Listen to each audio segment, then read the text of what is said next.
আসসালামু আলাইকুম।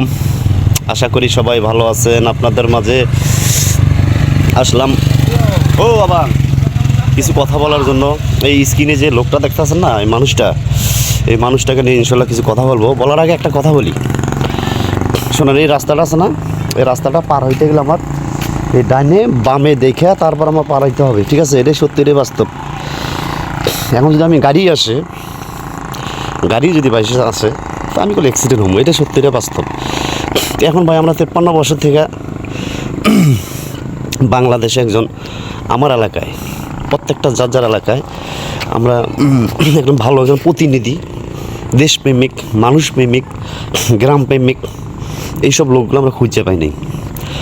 এই লোকটার কথা, মানুষটার জন্য আজকে আসলাম। কী কারণে? ওনার আসন হলো গাইবান্ধা সদর 2 আর আমার আসন হলো গাইবান্ধা সাগড়া ফুলছড়ি। তবু ওই লোকটার জন্য আমি কথা বলার কারণটা কি জানেন? লোকটাকে আমি ছোটোবেলা থেকে চিনি, জানি লোকটা কীরকম। আর আমি অনলাইনের মধ্যে এসে দুইটা কথা বলবো, হয়তো আমার কথার উপর বেসিস করে হয়তো ওই লোকটার উপরে হয়তো ভালো লাগবে, হয়তো ভালো লাগা মানে তাকে সাপোর্ট করা, এই না। কিন্তু যারা মনে করেন কথা রাখে না, যারা মনে করেন 18 কোটি মানুষের টাকা চুইসা খায়, 1 টাকার জিনিস 2 টাকা বানায়, সেই সব লোকের আমি সাপোর্ট কোনোদিনই হব না। যতদিন দুনিয়াতে আছে আর কি, সে হোক আমার বাপ।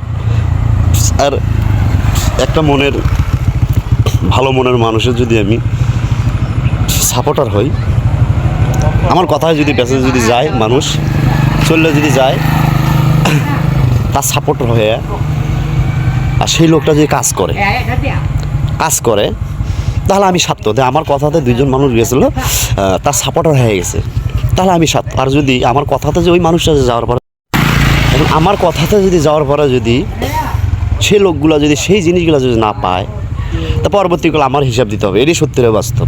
তত কাজে আমি ভাই এখনও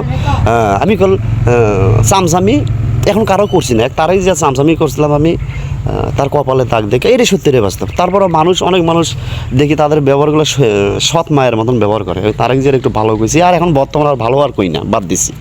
আমার মনের কথা আমার আল্লাহ জানে। মানুষ যদি না বোঝে, তারা আমি জোর করে বুঝে যেতে পারবো না, এটাই সত্যির বাস্তব। যাক, আর এই মানুষটার আমি চামচামি করতেছি কেননা এই লোকটাকে আমি ছোটো থেকে চিনি, জানি। লোকটা একটা অতি চমৎকার লোক, ঠিক আছে? এই লোকটা একটা চমৎকার লোক, ঠিক আছে? আপনারা এই লোকটারে গাইবান্ধাবাসী ভাই, পুরানা বাদাখালী হোক, স্টেশন বাদাখালী হোক, ব্রিজ বাদাখালী হোক, এদের দারিয়াপুর হোক, কুপতলা হোক, আরও তো ডানে বামে আছে জায়গাগুলো ভাই। সবাইকে আমি একটা অনুরোধ করব, আপনারা অবশ্যই এই লোকটা রেখে দেবেন। 53 বছর, আমি মনে করি 53 বছরে যা হয়নি গাইবান্ধাতে, ইনশাল্লাহ এই লোকটা কইরে থাকাবে, এটাই সত্যির বাস্তব, এটাই সত্যির বাস্তব।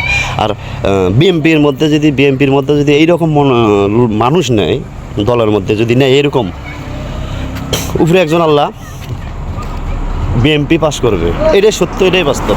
আর যদি বিএনপি যদি টাকার কাছে যদি নমিনেশন বিক্রি করে দেয়, পাস করবে না এমন কোনো কথা না। লোক পাস করবে, কিন্তু সরকার পাস করবে না, এটাই সত্য, এটাই বাস্তব। আমি সবার গ্যারান্টি আবার দিই না। কী কারণে বুঝতে পারছেন? গ্যারান্টি কিন্তু আমি কারোর মধ্যে চলি নেই, ফিরি নেই। আমি বলতে পারি এই লোকটার সঙ্গে আমি ছোটোর থেকে চিনি, জানি। ওই কুপতলা আমার বাড়ির বাদাখালী, আত্মীয় মানুষ হইব বা যেটা হইব অনেক দূরের কথা, আমি জানি লোকটা খুব ভালো। তা আশা করি গাইবান্ধাবাসীর কাছে একটা আমি রিকোয়েস্ট, আপনারা এই লোকটা রেখে দেবেন ভাই। লোকটার মধ্যে সব পাইবেন ইনশাল্লাহ, যা আমরা খুঁজি।